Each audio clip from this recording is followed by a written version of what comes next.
ఎమ్మెల్యేల అనర్హత పిటిషన్లపై నేటి నుంచి రెండో విడత విచారణ జరగనుంది. 2 రోజుల పాటు స్పీకర్ గడ్డం ప్రసాద్ విచారణ కొనసాగించనున్నారు. బీఆర్ఎస్ నుంచి కాంగ్రెస్ లోకి ఫిరాయించినట్లు ఆరోపణలు ఎదుర్కొంటున్న ఎమ్మెల్యేలు తెల్లం వెంకట్రావు, పోచారం శ్రీనివాసరెడ్డి, అరికపూడి గాంధీ, డాక్టర్ సంజయ్ ని విచారణకు హాజరు కావాలని స్పీకర్ కార్యాలయం నోటీసులు పంపించింది. ఈ నలుగురిపై అనర్హత వేటు వేయాలని పిటిషన్లు వేసిన బీఆర్ఎస్ ఎమ్మెల్యేలు జగదీష్ రెడ్డి, కల్వకుంట్ల సంజయ్, కేపీ వివేకానందను కూడా ఈ విచారణకు హాజరు కావాలని స్పీకర్ ఆఫీస్ కోరింది.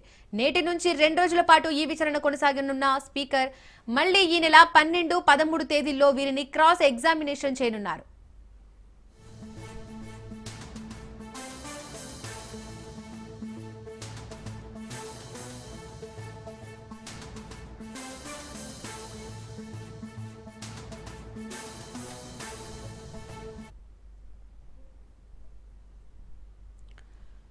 రైట్, ఇదే అంశానికి సంబంధించి మోర్ డీటెయిల్స్ మా ప్రతినిధి సునీల్ అందిస్తారు. సునీల్, చెప్పండి, ఎమ్మెల్యేల అనర్హత పిటిషన్లపై నేడు రెండో విడత విచారణ జరగనుంది. ఈ విచారణలో ఎలాంటి అంశాలను ప్రస్తావించే అవకాశం ఉంది, ఎలాంటి అంశాలపై ప్రశ్నించే అవకాశం ఉంది, డీటెయిల్స్ ఏంటి?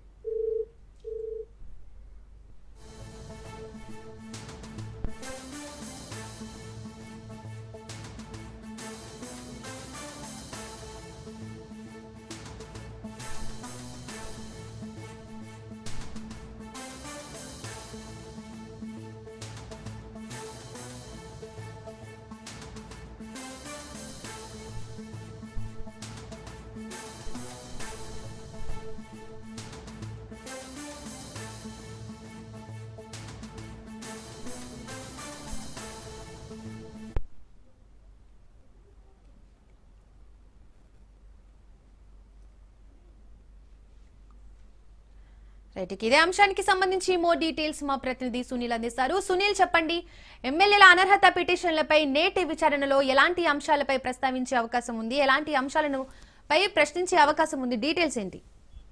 బీఆర్ఎస్ పార్టీ నుంచి బీఫామ్ తో గెలిచి కాంగ్రెస్ పార్టీలోకి వెళ్ళినటువంటి 10 మంది ఎమ్మెల్యేలపై సంబంధించిన విషయంపై ఇప్పటికే దేశ సర్వోన్నత న్యాయస్థానం సుప్రీంకోర్టు చాలా స్పష్టంగా స్పీకర్ కు ఆదేశాలు జారీ. సుప్రీంకోర్టు ఆదేశాల మేరకే స్పీకర్ వారందరికీ 10 మంది పార్టీ మారినటువంటి ఎమ్మెల్యేలందరూ కూడా విడతల వారీగా నోటీసులు ఇచ్చి విచారిస్తున్నారు. ఇందులో భాగంగానే గతంలో 2 ఎమ్మెల్యేలను కూడా విచారించారు. ఈ రోజు మరొక 2 ఎమ్మెల్యేలను కూడా విచారిస్తారు. మొత్తం బీఆర్ఎస్ పార్టీ నుంచి కాంగ్రెస్ పార్టీకి వెళ్ళినటువంటి 10 మంది ఎమ్మెల్యేలు మనం చూడొచ్చు. ఒకసారి Kadiyam Srihari station Ghanpur MLA, Danam Nagender Khairatabad MLA, Tellam Venkatrao Bhadrachalam MLA, Sanjay Kumar Jagtial MLA, కాల యాదయ్య చేవెల్ ఎమ్మెల్యే, బండ్ల కృష్ణ మోహన్ రెడ్డి గద్వాల్ ఎమ్మెల్యే, ప్రకాష్ గౌడ్ రాజేంద్రనాథ్ ఎమ్మెల్యే కావచ్చు, గూడెం మహిపాల్ రెడ్డి పటాన్చెరు ఎమ్మెల్యే కావచ్చు, అరకపూడి గాంధీ శ్రీలింగంపల్లి ఎమ్మెల్యే కావచ్చు, పోచారం శ్రీనివాసరెడ్డి బాన్స్వాడ ఎమ్మెల్యే కావచ్చు, ఈ 10 మంది ఎమ్మెల్యేలు మొత్తం కూడా బీఆర్ఎస్ పార్టీ నుంచి గెలిచి కాంగ్రెస్ పార్టీకి వెళ్లడం పూర్తిగా అనర్హంగా ప్రకటించారంటూ కూడా గతంలో బీఆర్ఎస్ పార్టీ నేతలు అటు హైకోర్టును ఆశ్రయించారు, తర్వాత సుప్రీంకోర్టును ఆశ్రయించారు. ఈ రోజు మరొకసారి 2 ఎమ్మెల్యేలు కూడా స్పీకర్ నోటీసులు ఇచ్చి విచారించాలని భావిస్తున్నారు. ఇందులో భాగంగానే తెల్లం వెంకట్రావు మనం చూడొచ్చు. భద్రాచలం ఎమ్మెల్యే తెల్లం వెంకట్రావు కావచ్చు, వివేకానంద సంబంధించిన కేసు వివేకానంద గౌడ్ అతనిపై కేసు చేశారు. అతనికి సంబంధించిన క్రాస్ ఎగ్జామినేషన్ కూడా ఈ రోజు మరొకసారి స్పీకర్ విచారించే అవకాశం ఉంది. మరోవైపు పిటిషన్ వేసినటువంటి వివేకానంద కూడా క్రాస్ ఎగ్జామినేషన్ స్పీకర్ కూడా చేసే అవకాశం ఉంది. 12 గంటలకు Jagtial MLA Sanjay Kumar versus Jagadishwar Reddy Jagtial MLA సంబంధించిన సంజయ్ కుమార్ పై పిటిషన్ వేశారు కాబట్టి వారిద్దరిని కూడా క్రాస్ ఎగ్జామినేషన్ చేసే అవకాశం ఉంది. మరోవైపు ఈ జగదీశ్వర్ రెడ్డికి సంబంధించిన వివరాలపై కూడా అటు స్పీకర్ అతనికి సంబంధించిన క్రాస్ ఎగ్జామినేషన్ కూడా చేసే అవకాశం ఉంది. రేపు మరొక 2 ఎమ్మెల్యేలను కూడా స్పీకర్ విచారించే అవకాశం ఉంది. రేపు 11 గంటలకు పోచారం శ్రీనివాసరెడ్డి వర్సెస్ జగదీశ్వర్ రెడ్డి, మరోవైపు పోచారంపై గతంలో జగదీశ్వర్ రెడ్డి పిటిషన్ దాఖలు చేశారు. దీంతో పాటు జగదీశ్వర్ రెడ్డిని కూడా క్రాస్ ఎగ్జామినేషన్ చేసే అవకాశం ఉంది. ఇక గాంధీ అరకపూడి గాంధీ సంబంధించిన విషయంపై కల్వకుంట్ల సంజయ్ పై కూడా క్రాస్ ఎగ్జామినేషన్ చేసే అవకాశం. మొత్తం ఈ రోజు రేపు మరికొంత మంది ఎమ్మెల్యేలు అనర్హంగా వెళ్ళినటువంటి ఎమ్మెల్యేలందరినీ కూడా స్పీకర్ వారందరికీ నోటీసు విచారించాలని భావిస్తారు. వారిపై పిటిషన్ వేసినటువంటి అభ్యర్థులు ఎవరైతే ఉన్నారో వారిని సైతం క్రాస్ ఎగ్జామినేషన్ చేసేందుకు స్పీకర్ వారికి సైతం కూడా పిలిచి విచారించే అవకాశం. అసెంబ్లీ పరిసర ప్రాంతంలోనే ఈ యొక్క విచారణ అనేది కంటిన్యూగా కొనసాగుతుంది కాబట్టి పోలీసులు కూడా భారీగా మోహరించారు. ఎలాంటి అవాంఛనీయ సంఘటనలు జరగకుండా అటు పోలీసులు కూడా ఆంక్షలు విధించారు. అసెంబ్లీ పరిసర ప్రాంతంలో గతంలో చోటు చేసుకున్న కొన్ని పరిణామాల నేపథ్యంలో ఈసారి కూడా అలాంటి పరిణామాలు చోటు చేసుకోకుండా పోలీసులు అయితే భారీగా మోహరించిన పరిస్థితి కనబడుతుంది. మరోవైపు సుప్రీంకోర్టు కూడా చాలా స్పష్టంగా ఆదేశాలు జారీ చేసింది.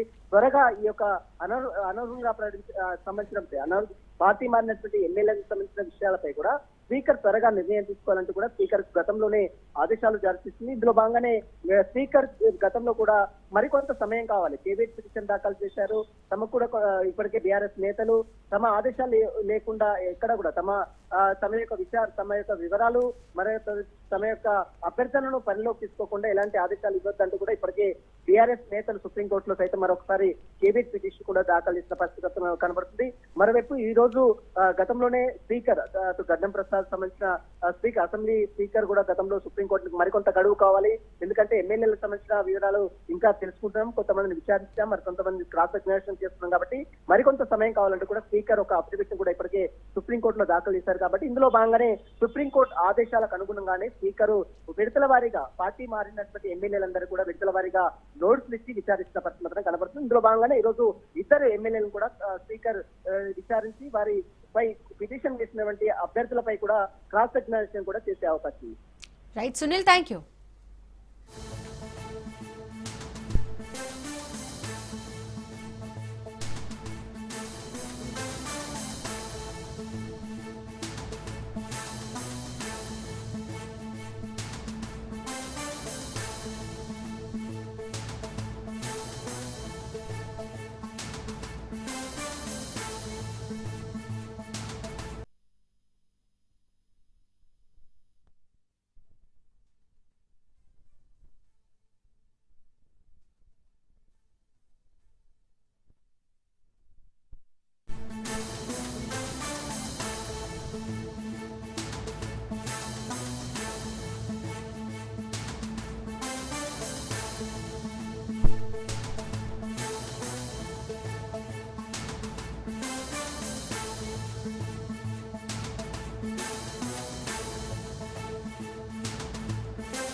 ఏపీలో సబ్ రిజిస్ట్రార్ ఆఫీసుల్లో రెండో రోజు ఏసీబీ సోదాలు కొనసాగుతున్నాయి. నిన్న అర్ధరాత్రి వరకు చేపట్టిన తనిఖీల్లో 12 కార్యాలయాల్లో అక్రమాలను అధికారులు గుర్తించారు.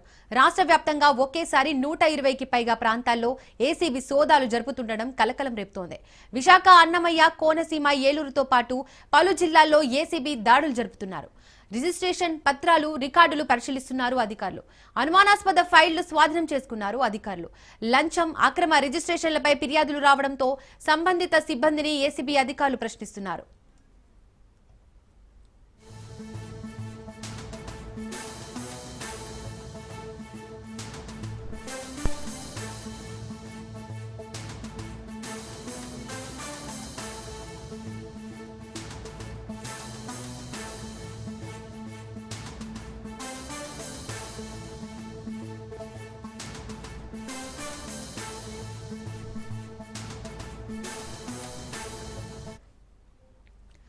ఏపీలో సబ్ రిజిస్ట్రార్ ఆఫీసుల్లో రెండో రోజు ఏసీబీ సోదాలు కొనసాగుతున్నాయి. నిన్న అర్ధరాత్రి వరకు చేపట్టిన తనిఖీల్లో 12 కార్యాలయాల్లో అక్రమాలను అధికారులు గుర్తించారు.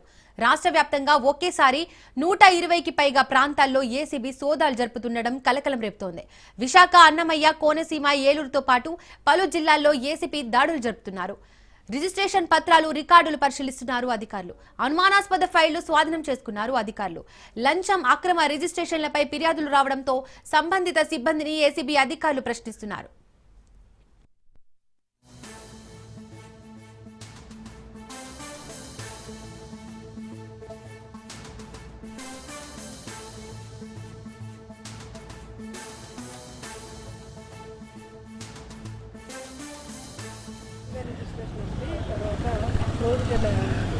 ల్యాండ్స్ రిజిస్టర్ చేయడము, డబల్ రిజిస్ట్రేషన్, ఇట్లా ఒక 3-4 పాయింట్స్ మీద మెయిన్గా చేస్తుంది. అది ఇంకా సెర్చెస్ జరుగుతున్నాయి పాయింట్ కదా, ఓకేంటే నిషేధం కదా, అది వెరిఫై చేస్తాను. నేను ఏమి చెప్పడానికి లేదండి. సెర్చెస్ నడుస్తున్నప్పుడు మధ్యలోనే కొంతవరకు నేను చెప్పగలను. ఇప్పుడు చేస్తున్న కారణం ఏంటంటే అది టైం పడుతుంది. ఇంకా టైం పట్టినాక నేను మళ్ళీ చెప్తాను.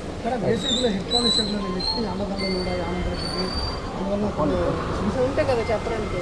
మీ దగ్గర ఏమైనా సాక్ష్యాలు ఉంటే చెప్పండి, 100% వెరిఫై చేస్తాము. ప్రూవ్ అయితే పనిష్మెంట్ కూడా ఇస్తాను. మనం ఇల్లు కొనుక్కున్నాం అనుకోండి, దాని డాక్యుమెంట్ ఒక 5 నిమిషాలు చూడలేం కదా, మనదే చూసుకోలేము, అది ఎవరిదో చూడాలి. అందులోని చట్ట ప్రకారంగా చేశారా లేదా వెరిఫై చేయాలి. అది కొంచెం టైం పడుతుంది. పూర్తి వివరాలు అయిపోయిన మరుక్షణం చెప్తామండి. ఎంతవరకు వెతుకుతున్నాం అయిపోయినట్లు. సర్ప్రైజ్ చెక్లో వాళ్ళ రూల్ ప్రకారము క్యాష్ రిజిస్టర్ మెయింటైన్ చేయాల్సి ఉంటుంది. ఆ క్యాష్ రిజిస్టర్లో వాళ్ళకు మెన్షన్ చేసిన అమౌంట్ కంటే ఎక్సెస్ ఉంటే అది violation of the government rules అవుతుంది. కాబట్టి ఇప్పుడు అంతా సీజ్ చేసినాము, అంత ప్రొసీడింగ్స్ రాస్తున్నాము. ఇది కూడా ప్రొసీడింగ్స్లో వాళ్ళు ఎవరెవరి దగ్గర ఎంత ఎక్సెస్ అమౌంట్ ఉండేది తేలుతుంది. ఈయన దగ్గర సబ్ రిజిస్టర్ దగ్గర కూడా ఎక్సెస్ అమౌంట్ ఉంది. తర్వాత స్టాప్ వెండర్ దగ్గర కూడా ఎక్సెస్ అమౌంట్ ఉంది. వాళ్ళ దాని గురించి సరైన సమాధానం ఇవ్వలేదు. కానీ ఆ ఎక్సెస్ అమౌంట్ ఎలా వచ్చింది అనేది మళ్ళీ ఇన్వెస్టిగేషన్ లో తెలుస్తుంది. ఇప్పటికైతే ప్రొసీడింగ్ రాస్తున్నాము. ఇప్పుడు అమౌంట్ అంటే మనం పూర్తి లెక్కలేదు. నాకు గుర్తున్న దాని ప్రకారం అయితే ఈయన దగ్గర 5,000 చిల్లర ఎక్సెస్ ఉంది మన సబ్ రిజిస్టర్ దగ్గర. స్టాంప్ వెండర్ దగ్గర వచ్చి అది 17,000 ఉంది, కానీ ఆయన సరైన సమాధానం చెప్పలేకపోతున్నాడు. అమ్మిన దానికి టాలీ కాలేదు. స్టాంప్స్ అమ్ముతారు కదా, అమ్ముతాడు. ఇప్పుడు 100 రూపాయలు స్టాంపులు అమ్మింటే 100 రూపాయలే ఉండాల. అతనిది వచ్చి 300 ఉంది, కానీ 100 రూపాయలు ఉండాలి. సపోజ్ నేను ఎగ్జాంపుల్ చెప్తాను. కానీ ఆయన దగ్గర ఉండేది 17,000కి ఆయన చూపించడం లేదు. అకౌంట్ 17,000కి ఇన్నే స్టాంపులు అమ్మినాయని చూపించాలా, కానీ ఎక్సెస్ ఉంది. ఆయన ఏదో 14,000 ఎంత వస్తుంది ఆయన చెప్పిన లెక్కల ప్రకారము. ఇంకా 3,000 4,000 ఎక్సెస్ దొరుకుతుంది. అదంతా లెక్క వేయాలి, పూర్తి కరెక్ట్ చెప్పలేదు. ఇంకొక ఆయన దగ్గర 8,100 ఉంది. వాళ్ళకే క్లారిటీ లేదు. ఆయన స్టాంప్ వెండర్ ఇచ్చినాడని ఆయన చెప్తున్నాడు, సీనియర్ అసిస్టెంట్. కానీ నేను ఇవ్వలేదని అంటున్నాడు. ఒక్కొక్క రకంగా పూర్తి క్లారిటీగా సమాధానం ఇవ్వడం లేదు. అవన్నీ మళ్ళీ పూర్తి మా ఇన్వెస్టిగేషన్లో తెలుస్తాయి. సర్ప్రైజ్ చెక్ వెళ్ళినప్పుడు సబ్ రిజిస్టర్ ఆఫీసులో ఎక్కువగా అనాథరైజ్ పర్సన్స్, తర్వాత ఈ స్టాంప్ డాక్యుమెంట్ రైటర్స్ ఉండినారు. సర్చెస్ చేస్తూ ఉన్నాము. ఈ స్టాంప్ రైటర్స్ నుండి తర్వాత కొంతమంది ఈ ప్రైవేట్ ఎంప్లాయీస్ కూడా సబ్ రిజిస్టర్ ఆఫీస్ వాళ్ళు ఎంగేజ్ చేస్తున్నారు. రైట్, ఇక ఇదే అంశానికి సంబంధించి మరింత సమాచారం మా ప్రతినిధి సంతోష్ అందిస్తారు. సంతోష్, చెప్పండి. ఏపీ సబ్ రిజిస్ట్రార్ ఆఫీసుల్లో ఏసీబీ సోదాలు 2వ రోజు కొనసాగుతున్నాయి. అలాగే నిన్న అర్ధరాత్రి వరకు జరిగిన సోదాల్లో ఎలాంటి అక్రమాలను గుర్తించారు ఏసీబీ అధికారులు? డీటెయిల్స్ ఏంటి? Good morning Deepika. ఏపీలో 2వ రోజు ఏసీబీ తనిఖీలు అనేది కూడా సబ్ రిజిస్టర్ కార్యాలయాల్లో కొనసాగుతూ ఉన్నాయి. మొదటి రోజు జరిగినటువంటి తనిఖీల్లో భాగంగా కొన్ని కీలకమైనటువంటి డాక్యుమెంట్లు, ఏదైతే డబుల్ రిజిస్ట్రేషన్లు, అదేవిధంగా డాక్యుమెంట్ ట్యాంపర్లు ఏవైతే ఉన్నాయో వీటన్నిటిని కూడా గుర్తించడం, అదేవిధంగా వాటిని స్వాధీనం చేసుకోవడం కూడా జరుగుతోంది. అదేవిధంగా అనధికారికంగా ఉన్నటువంటి నగదు ఏదైతే గుర్తించారో దాన్ని సైతం కూడా స్వాధీనం చేసుకుని అక్కడ ఉన్నటువంటి సిబ్బందిని సైతం కూడా ప్రశ్నిస్తున్నటువంటి పరిస్థితులు కూడా నెలకొన్నాయి. అదేవిధంగా కొంతమంది అధికారులను సైతం కూడా అవినీతికి పాల్పడ్డారు అంటూ కూడా ఇటు అధికారులు గుర్తించడంతో వాటిపై కూడా శాఖపరమైనటువంటి చర్యలకి రంగం సిద్ధం చేసినట్టు కూడా తెలుస్తా ఉంది. ప్రధానంగా చూస్తున్నట్లయితే కనుక ఏదైతే ఇటు రిజిస్ట్రేషన్ కార్యాలయాలకు వచ్చే ముందు కూడా వారి యొక్క డబ్బుల్ని సైతం కూడా ఎంటర్ చేయాల్సినటువంటి నేపథ్యంలోనే అటువంటి రికార్డ్ టీవీ కూడా మెయింటైన్ చేయకపోవడం పట్ల కూడా ఇటు సిబిఐ అధికారులు గుర్తించడం, దీనిపై కూడా ఇటు అధికారులు ప్రశ్నించడం కూడా జరుగుతూ ఉంది. అంటే విధంగా ఇటు సబ్ రిజిస్టర్ కార్యాలయాల్లో ప్రైవేటు వ్యక్తులు ఎవరైతే ఉంటారో వారికి సంబంధించినటువంటి అంశాలను కూడా పరిశీలించడం కూడా జరుగుతూ ఉంది. ఏదైతే ఆకస్మిక తనిఖీల్లో భాగంగా సబ్ రిజిస్టర్ కార్యాలయాల్లో ప్రైవేటు వ్యక్తులను గుర్తించడం, ఆ ప్రైవేటు వ్యక్తులు ఎందుకున్నారు అన్న దానిపై అయితే కనుక ఇటు ఏసీబీ అధికారులు ప్రశ్నించడం కూడా జరుగుతూ ఉంది. అదేవిధంగా కొంత డబ్బు నగదును సైతం కూడా ఇటు అధికారులు స్వాధీనం చేసుకోవడం, దీనిపై కూడా ప్రశ్నించడం. గత కొంతకాలంగా జరిగినటువంటి ఏదైతే ఇటు రిజిస్ట్రేషన్లు ఉంటాయో ఆ రిజిస్ట్రేషన్ డాక్యుమెంట్లు రికార్డులను పరిశీలించడం, వాటన్నిటిని స్వాధీనం చేసుకోవడం కూడా జరుగుతూ ఉంది. అంతేకాకుండా ఇటు ఏదైతే పేదల నుంచి వచ్చినటువంటి ఫిర్యాదుల మేరకు ఈ రాష్ట్ర వ్యాప్తంగా జరిగినటువంటి తనిఖీల్లో భాగంగా కొన్ని కీలకమైనటువంటి డాక్యుమెంట్లు అనేది స్వాధీనం చేసుకోవడంతో పాటు నగదును సైతం స్వాధీనం చేసుకోవడం, అదేవిధంగా అర్ధరాత్రి వరకు కొనసాగినటువంటి ఏసీబీ రైడ్లు ఎవరిని లోపలికి అనుమతించలేదు. అదేవిధంగా లోపల ఉన్న వారిని సైతం కూడా బయటకు అనుమతించకుండా కూడా కొనసాగినటువంటి పరిస్థితులు అయితే 2వ రోజు కూడా ఈ రోజు కొన్ని కీలకమైనటువంటి ఆధారాలు సేకరించే పనులు అయితే కనుక అధికారులు నిమగ్నమైనటువంటి తెలుస్తా ఉంది. Right Santosh, thank you.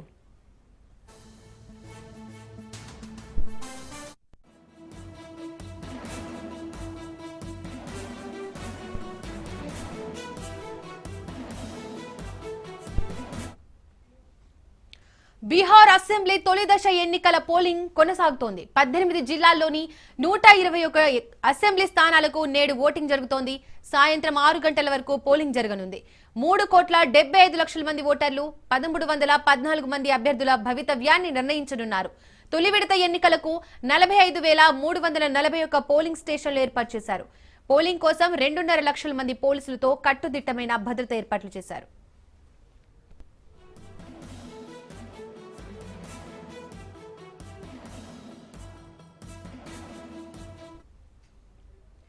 తొలి విడత బరిలో 16 మంది మంత్రులు ఉన్నారు. ఇండియా కూటమి ముఖ్యమంత్రి అభ్యర్థి తేజస్వి యాదవ్, డిప్యూటీ సీఎం సామ్రాట్ చౌదరి తొలి విడత బరిలో ఉన్నారు. రాఘేపూర్ నుంచి తేజస్వి యాదవ్ మూడోసారి విజయం సాధించి హ్యాట్రిక్ కొట్టే లక్ష్యంతో ముందుకెళ్తున్నారు. ఇక 2 పర్యాయాలు మండలి నుంచి ప్రాతినిధ్యం వహిస్తున్న సామ్రాట్ చౌదరి ఈసారి ప్రత్యక్ష పోరుకు సిద్ధమయ్యారు.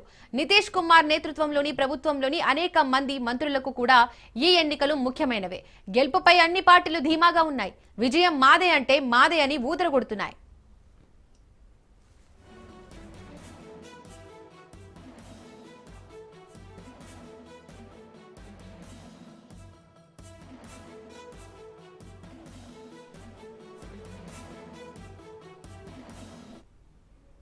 రైట్, ఇక ఈ అంశానికి సంబంధించి మోర్ డీటెయిల్స్ మా ప్రతినిధి సైదులు లైవ్ ద్వారా అందిస్తారు. సైదులు, చెప్పండి, ఇప్పటి వరకు ఎంత శాతం పోలింగ్ నమోదైంది? ఎన్నికల కమిషన్ ప్రత్యేకంగా ఎలాంటి భద్రతా చర్యలు తీసుకుంటోంది? ఎస్ దీపిక, బీహార్ రాష్ట్రంలో జరుగుతున్నటువంటి మొదటి విడత పోలింగ్ ఇప్పటి వరకు 5% జరిగినట్లు మనకి సమాచారం అందుతుంది. అయితే ఇప్పటికే పోలీస్ శాఖ మొత్తం గట్టి బందోబస్తు ఏర్పాటు చేసింది. 18 జిల్లాల్లో 121 నియోజకవర్గాల్లో మొదటి విడత పోలింగ్ బీహార్ రాష్ట్రంలో జరుగుతున్న నేపథ్యంలో ఇందులో సమస్యాత్మక ప్రాంతాలు ఉన్నాయి కాబట్టి సో గట్టి బందోబస్తు ఏర్పాటు చేసింది. స్టేట్ పోలీస్తో పాటుగా సెంట్రల్ పోలీస్ బలగాలన్నీ కూడా బీహార్ రాష్ట్రంలో మోహరించున్నాయి. కేంద్ర బలగాల సమక్షంలోనే ఈ యొక్క పోలింగ్ ఎక్కువ ప్రాంతాల్లో జరుగుతుంది. అంటే మొదటి విడత 121 నియోజకవర్గాల్లో పోలింగ్ జరుగుతుండగా దాదాపుగా 99 నియోజకవర్గాల్లో కేంద్ర బలగాల ఆధీనంలోనే ఈ యొక్క పోలింగ్ జరుగుతుంది. ఎందుకంటే బీహార్ రాష్ట్రంలో పోలింగ్ జరుగుతున్న ప్రతిసారి కూడా గొడవలు జరుగుతూ ఉంటాయి. సమస్యాత్మక ప్రాంతాల్లో మనకి 5 గంటల వరకే పోలింగ్ ఉండనున్న నేపథ్యంలో ఓటర్లు తమ యొక్క ఓటు హక్కును స్వేచ్ఛగా వినియోగించుకోవాలని ఇప్పటికే ఎన్నికల సంఘం అన్ని ఏర్పాట్లు చేసింది. సో ముఖ్యంగా ఓటర్లకి సంబంధించి ఎవరైతే పోలింగ్ కేంద్రానికి రానివారు ఉంటారో వారు తమ యొక్క ఓటు హక్కును ఇంటి దగ్గర వినియోగించుకునేలా కూడా ఏర్పాట్లు చేశారు. ఇప్పటికే కొంతమంది అధికారులు, ముఖ్యంగా ప్రభుత్వ అధికారులందరూ కూడా ఈ యొక్క పోలింగ్ డ్యూటీలో నిమగ్నమై ఉంటారు కాబట్టి వారందరూ కూడా బ్యాలెట్ రూపంలో ఓటు హక్కు వినియోగించుకున్నారు. సో మనకు అందుతున్న సమాచారం ఏంటంటే 5% వరకు కూడా ఈ యొక్క 121 కేంద్రాల్లో పోలింగ్ శాతం నమోదైనట్లు కూడా మనకైతే సమాచారం అందుతుంది. బీహార్ రాష్ట్రంలో మొదటి విడతల్లో భాగంగా 121 నియోజకవర్గాల్లో ఈ యొక్క పోలింగ్ జరుగుతుంది కాబట్టి సో సాయంత్రం 6 గంటల కల్లా దాదాపుగా 80% వరకు కూడా పోలింగ్ నమోదయ్యే అవకాశం ఉంటున్నట్టుగా కూడా మనకైతే సమాచారం. కాబట్టి ఇక పోలింగ్ కేంద్రాల వద్ద కూడా ఓటర్లకు ఇబ్బంది తలెత్తకుండా టెంట్ ఏర్పాటు చేశారు. వాటర్ సదుపాయం కూడా ఉన్న నేపథ్యంలో ఓటు స్వేచ్ఛగా వినియోగించుకోవాలి ఓటర్లు అని చెప్పేసి కూడా చెప్పడం జరిగింది. సో కొద్దిసేపటి క్రితమే ఎక్స్ వేదికగా ప్రధాని నరేంద్ర మోడీ బీహార్ ఓటర్లను ఉద్దేశించి ఆయన ఒక ట్వీట్ చేశారు. బీహార్ ప్రజలందరూ కూడా 18 జిల్లాల్లో 121 నియోజకవర్గాల్లో పోలింగ్ జరుగుతున్న నేపథ్యంలో ఓటర్లు తమ యొక్క ఓటు హక్కును వినియోగించుకోండి అని చెప్పేసి కూడా చెప్పారు. ఈసారి కొత్త ఓటర్లు దాదాపుగా 11 లక్షల మంది బీహార్లో ఓటు హక్కు వినియోగించుకోబోతున్నారు. వీరందరూ కూడా 18 ఏళ్ల నుంచి 22 ఏళ్ల వయసున్నవారు. సో వీరందరూ కూడా మొదటిసారిగా తమ యొక్క ఓటు హక్కును వినియోగించుకోబోతున్నారు. ఇక ప్రధానంగా చూస్తే మాత్రం ఎన్డీఏ ఇండియా కూటమిల మధ్య ప్రధాన పోటీ ఉండే అవకాశం కనిపిస్తుంది. ఎన్డీఏ కూటమి నుంచి చూస్తే మాత్రం ఎక్కువగా ఈసారి మెజారిటీ స్థానాలు గెలిచే అవకాశాలు ఉన్నట్లు సర్వేలు చెప్తూ వస్తున్నాయి. సో మహాగఠబంధన్ అంటే ఇది కాంగ్రెస్ కూటమి, ఇండియా కూటమిలో ఉన్నటువంటి మహాగఠబంధన్ అంటే తేజస్వి యాదవ్ ముఖ్యమంత్రి అభ్యర్థిగా ఉన్నారు.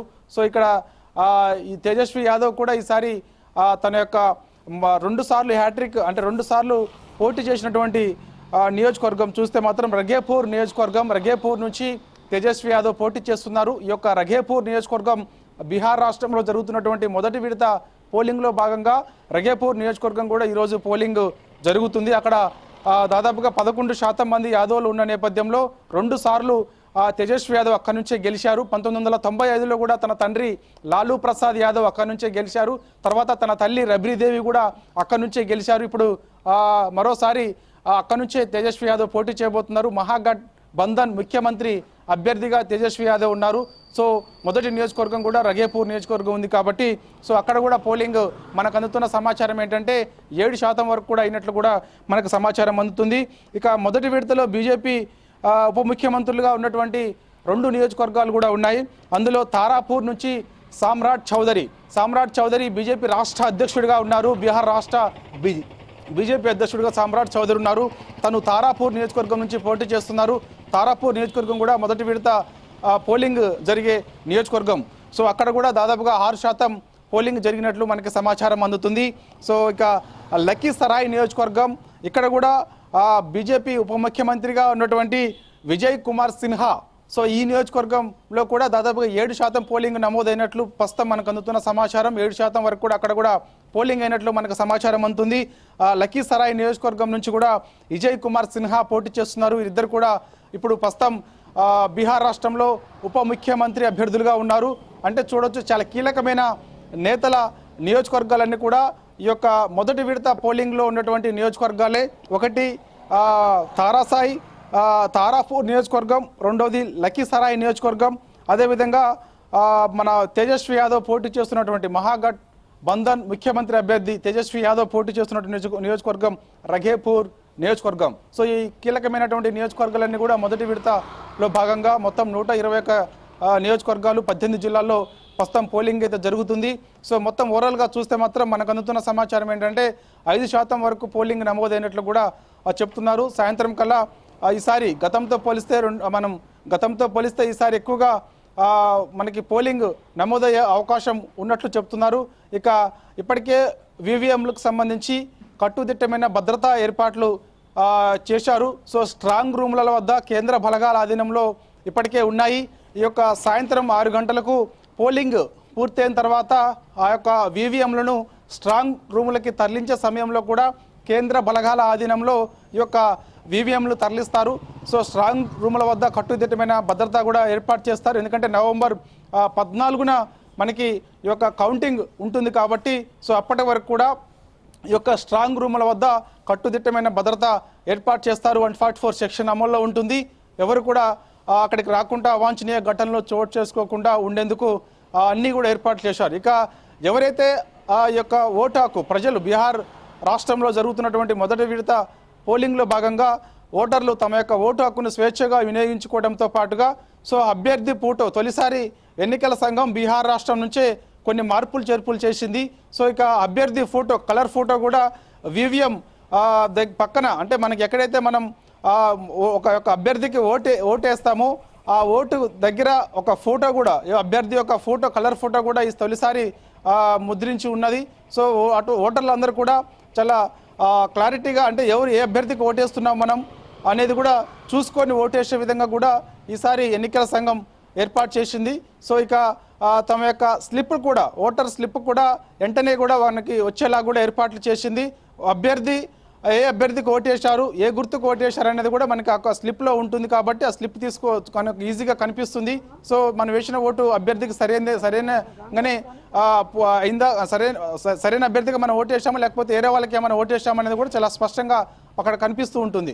కాబట్టి సో మనకు అందుతున్న సమాచారం ఏంటంటే ప్రస్తుతం అయితే మాత్రం బీహార్ రాష్ట్రంలో 5% వరకు కూడా పోలింగ్ నమోదైనట్లు కూడా మనకైతే సమాచారం అందుతుంది. అక్కడక్కడ కొంత అవాంఛనీయ ఘటనలు చోటు చేసుకున్నట్టు కూడా మనకైతే సమాచారం అందుతుంది.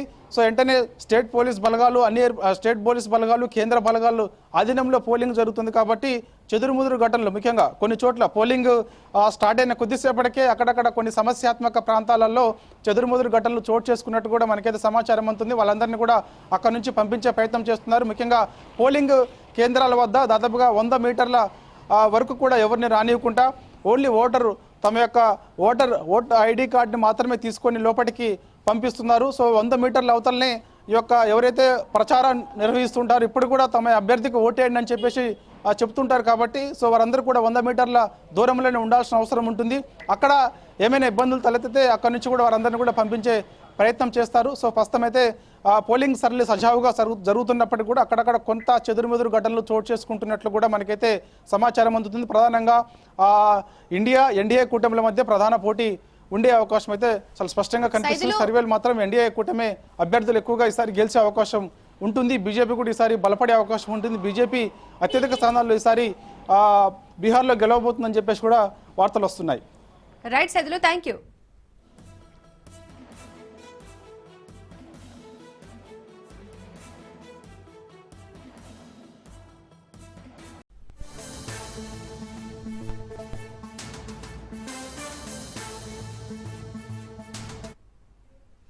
పార్వతీపురం మన్యం జిల్లాలో ప్రమాదం జరిగింది. మంటలు చెలరేగి ఒడిశా ఆర్టీసీ బస్సు దగ్ధమైంది. విశాఖ నుంచి జైపూర్ వెళ్తున్న బస్సులో మంటలు చెలరేగాయి. డ్రైవర్ అప్రమత్తమై బస్సును రోడ్డు పక్కన నిలిపివేయడంతో ప్రయాణికులు త్రుటిలో ప్రమాదం తప్పింది. పాచిపెంట మండలం రోడ్డి వలస సమీపంలో ఘటన జరిగింది.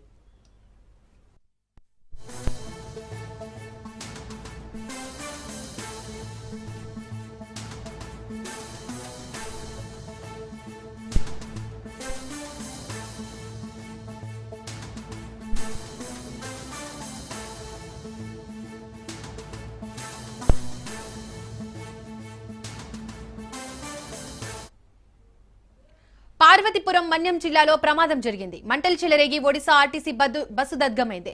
విశాఖ నుంచి జైపూర్ వెళ్తున్న బస్సులో మంటలు చెలరేగాయి. డ్రైవర్ అప్రమత్తమై బస్సును రోడ్డు పక్కన నిలిపివేయడంతో ప్రయాణికులు త్రుటిలో ప్రమాదం తప్పింది. పాచిపెంట మండలం రోడ్డు వలస సమీపంలో ఈ ఘటన చోటు చేసుకుంది.